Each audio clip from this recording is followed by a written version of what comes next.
95% of the authors that I see writing books don't ever think about sales and marketing before they write. Welcome to Courage to be Visible, the podcast for heart-centered entrepreneurs who are done hiding in the shadows and ready to step into the spotlight. I'm your host, Andrea Stenberg. I'm a video marketing strategist and a big believer that showing up as your true self is your marketing superpower. I am so happy today to have my good friend Katrina Sawa join us on Courage to be Visible podcast. She is a business coach, international speaker, and book publisher. She helps business owners level up their confidence, level up their pricing, simplify their marketing, automate operations, and build sustainable revenue streams, which is so important. She's also founder of Jumpstart Publishing, and she helps entrepreneurs through the process of becoming a published author and then using the books that they've published to boost their visibility, credibility, and grow their business. So this is going to be so much fun. Katrina, thank you for joining us. Yeah, good to be here. Thanks, Andrea. So obviously, well, actually, maybe not obviously. So you really focus on book publishing. How does publishing a book help somebody with their visibility, credibility, and growing their business? Yeah, and specifically, I work with people that have businesses and they want to write a nonfiction book to help them grow their business. So that's the sweet spot, really, because that's where you can actually make money. You're not going to, well, you don't usually make money on the actual book, but you make money when it gets into the right hands. They read it and then they want to hire you for your $5,000, $10,000, or $20,000 program, or work with you in whatever way. That's where the money comes in my opinion. It also gives you credibility for publicity and being the expert in your industry. So yeah, it's just a great thing.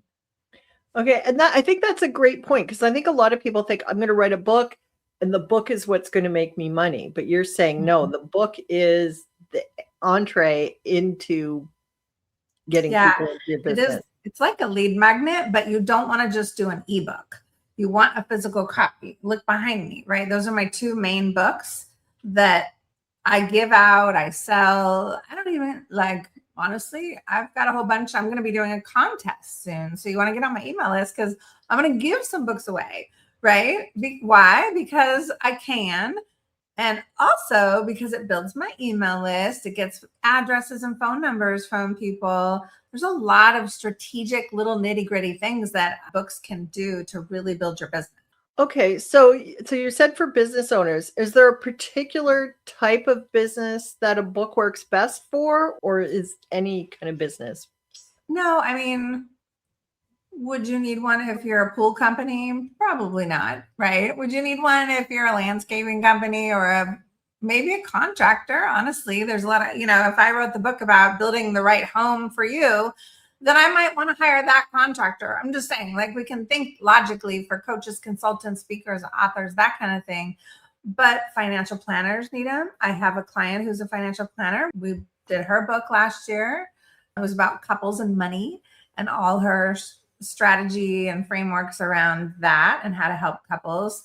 It just elevates you as the expert in your industry. So if your clients and prospects might see that as a really good thing, then you want to jump on it sooner than later.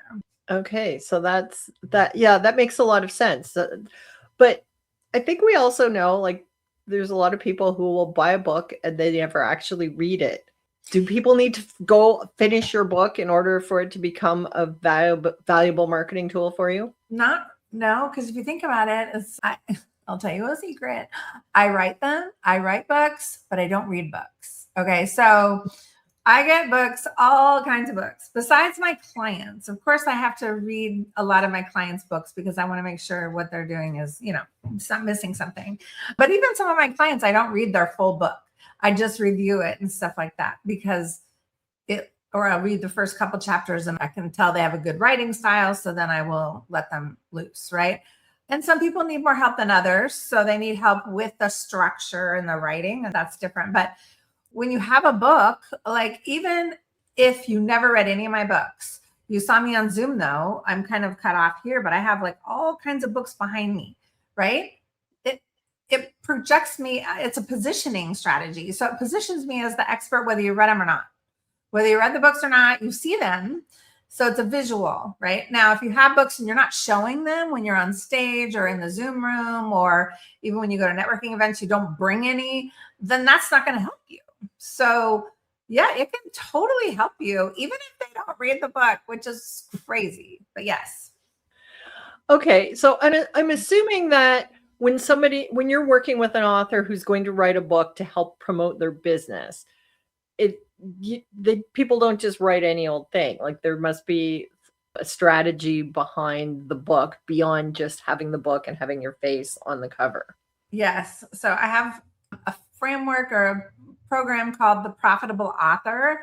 And so we walk you through the different things that you need in the book, how you need to express yourself, how you need to position yourself in the writing, and things to trickle in through the book so that you do get people that want more. Right. So there is a lot of strategy. A lot of people don't think this way before they start writing. Probably 95% of the authors that I see writing books don't ever think about sales and marketing before they write. That's one of the biggest mistakes that they're doing.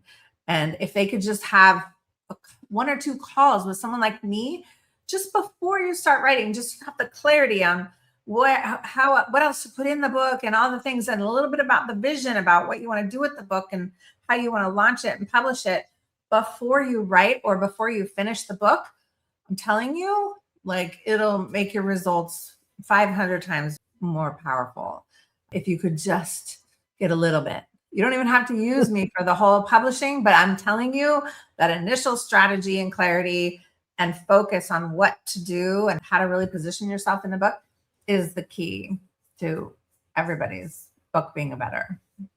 So do you have any stories of people who've written books, like what kind of results they've gotten as a result of publishing a book? Yeah, I mean, I have all kinds of clients and books. I have Christy, who last year, the beginning of last year, we launched her book, and it's a pretty fat book, you can see.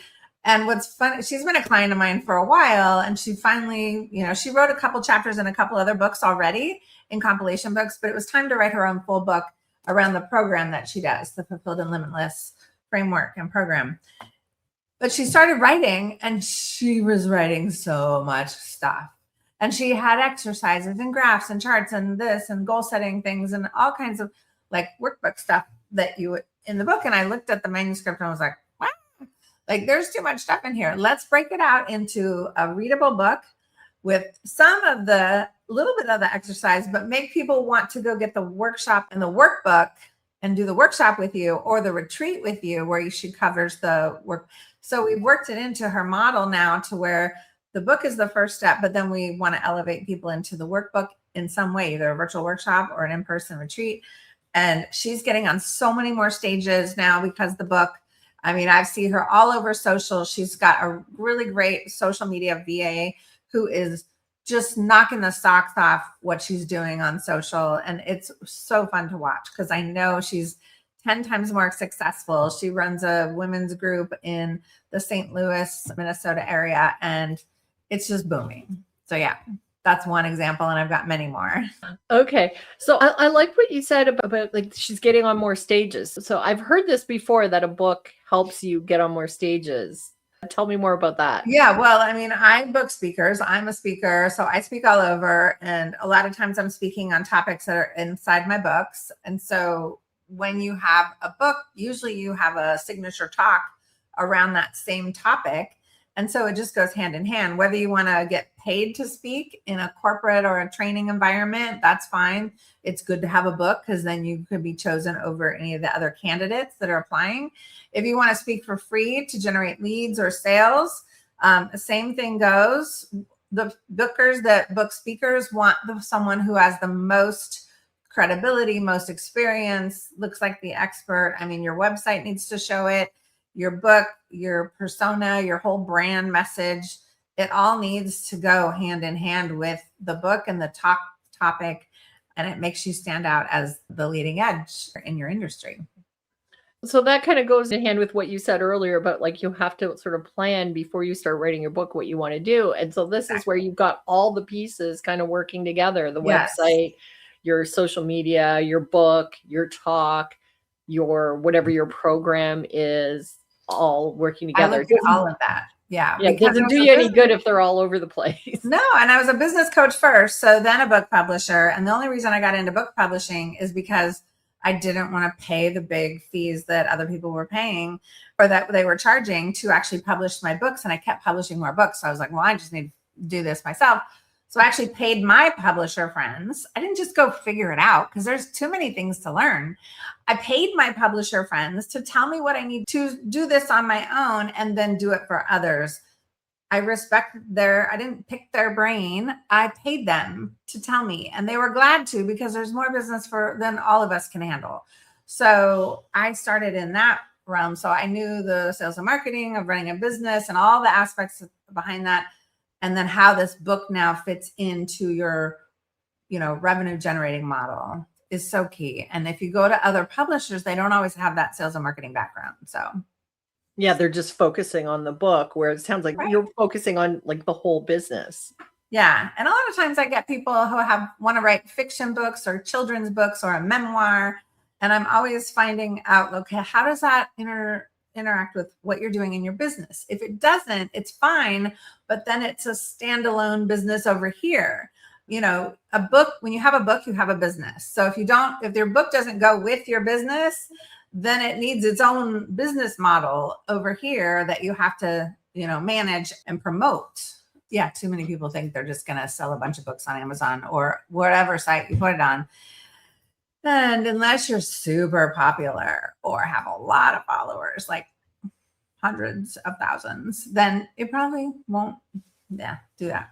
Now, for somebody who's listening to this and thinking, okay, I think I might like to write a book. Is there like, do you have to be really far into your business? Like if somebody's only been in business a couple of years, is that too soon for them to write a book to support their business? What's your thoughts on those?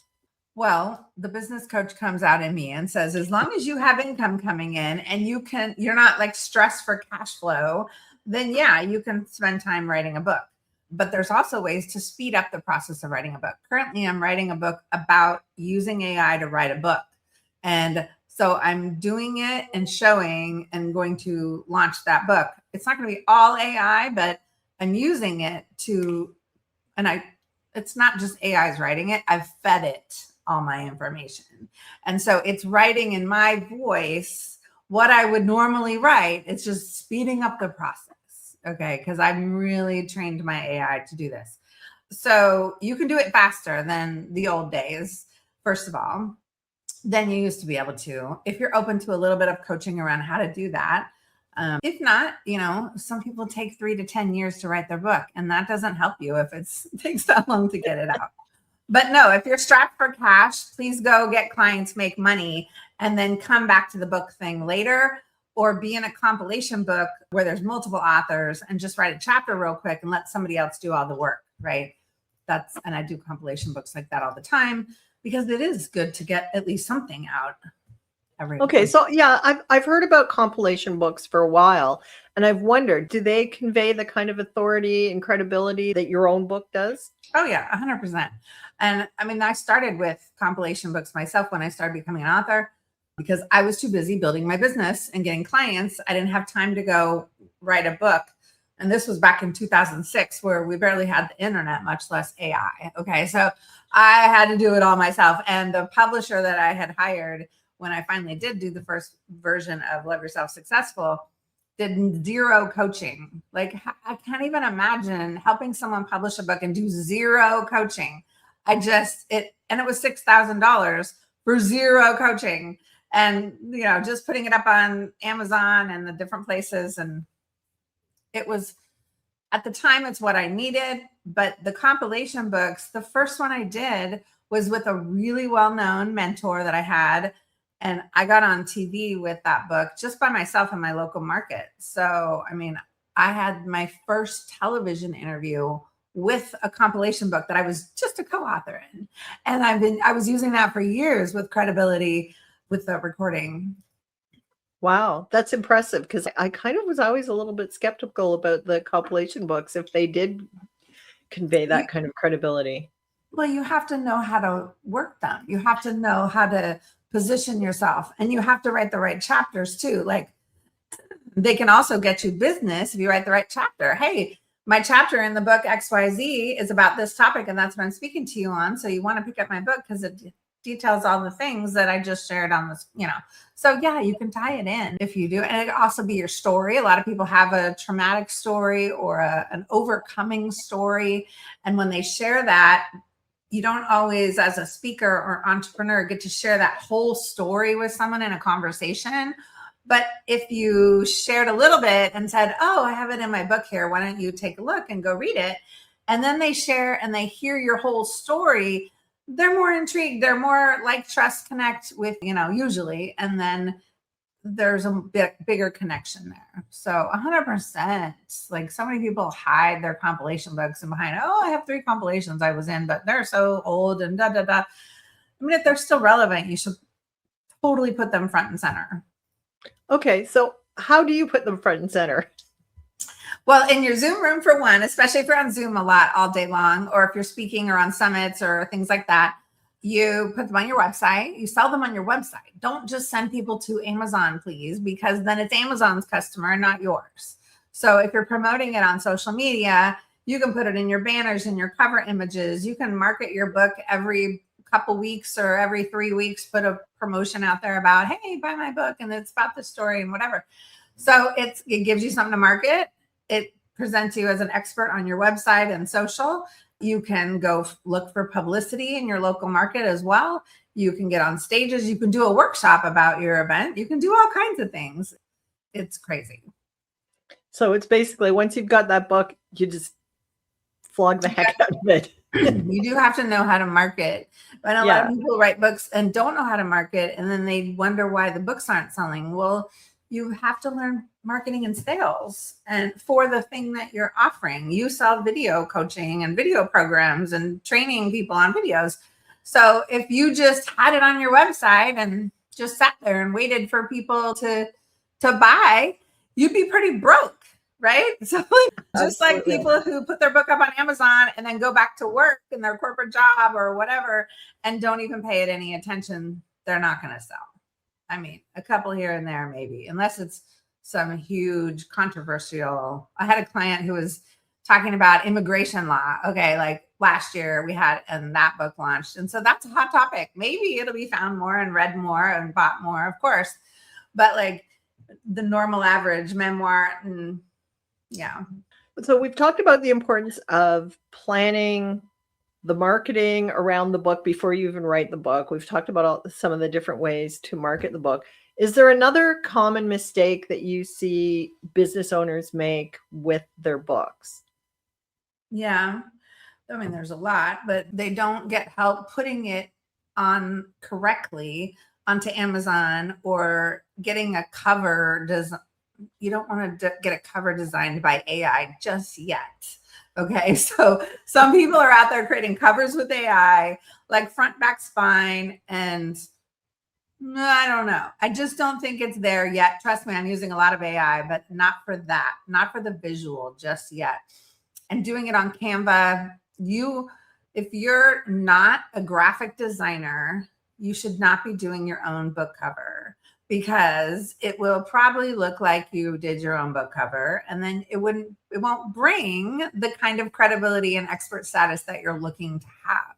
It doesn't have to cost that much to do a book cover, but you have to spend some money on it. I spent $400 on my last book cover, or each book cover that we do. $400 is all we spend. And I got like 500 different ideas for designs, 500. Not just 1 or 2 or 3. I got a ton of looking, and it was actually overwhelming. So I had to, I narrow it down to like the top 30. And then, I finally decided on the cover this last week, but it's, it doesn't you have to spend some money. Like if you think you're going to do it all for free, you're sorely mistaken. And it's definitely not going to do anything for you if you literally spend zero learning about the process of marketing and how to do it effectively. So how long for the average business owner that's their first book, from when they first talk to you and say, I think I want to write a book, to when they have the hard copy in their hands going, yeah, I've got my book? How long typically? I know depending on how long people take to write, sometimes, take longer, but what's sort of the average length of time, just so people can start thinking about what that Yeah. looks like? I've done books as little as 3 months, but that's not the norm. The norm is probably 6 to 12.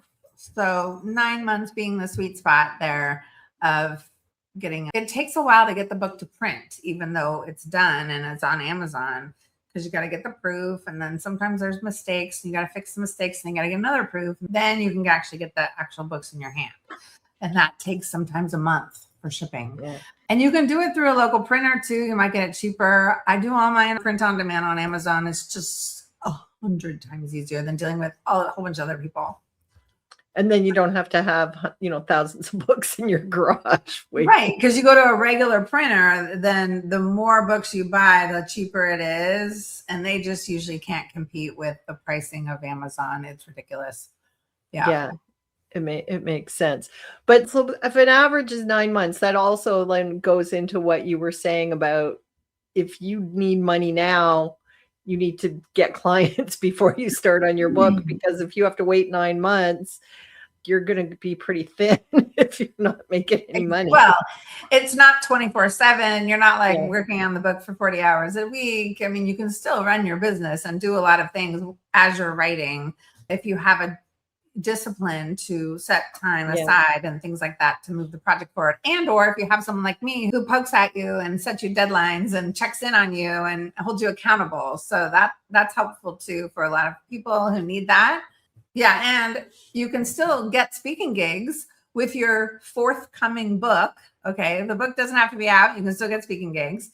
You can also book them ahead for when you're going to have the books in hand. You can also pre-sell the books, the paperbacks, on your website. So my very first book, Love Yourself Successful, I pre-sold my book for 6 months before I actually had them in my hand to send. Wow. And I didn't mean for it to be 6 months, but like when I got the book back from editing, the editing is a little like overwhelming. Like the very first book I did, I think every single line item in every single page had some kind of fix. And so you literally, the way they do it, it's like you have to approve all these edits on the side in a Word document. And I'm like, so I found a way to do it differently for my brain that can't look at that. So I didn't look at my edits for 3 months on that first book. I looked at it and went, like deer in the headlights, and then I closed it. And that's why it took 6 months to pre-sell, because I didn't look at it for 3 months in order to approve those edits to actually get it to print. So don't do that. There is an easier way if you tell your editor a certain thing that I tell my editors now, so that it works for all different brains. Well, that is good to know. So if somebody's listening to this and they're thinking, you know what, I think maybe I'm ready to write my first book, how can people get in touch with you? Yeah. So the book website is jumpstartpublishing.net. And there's a couple free trainings on there. Just go watch them. One's all about the publishing and all the different timelines and what you need to know. The other one's all about marketing, and it's a shorter video, but it has a checklist. So go do that. And then if it sounds good and you want to see how I can help you, then schedule a call. That's where you want to start, because I'm a no BS, no fluff, tell it how it is. It's not like one of those what and why master classes that doesn't even tell you the how. I tell you all the things you need to know in that publishing webinar. So you will make a decision after that, I'm sure.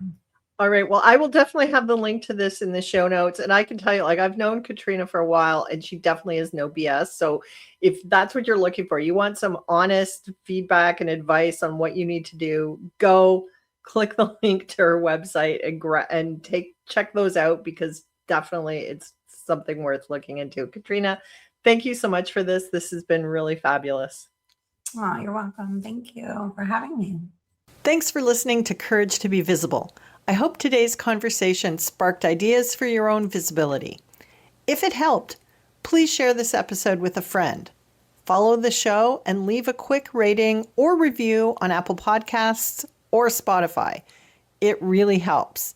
For links, show notes, and free resources to grow your visibility, head over to the show notes or visit my website. See you next time.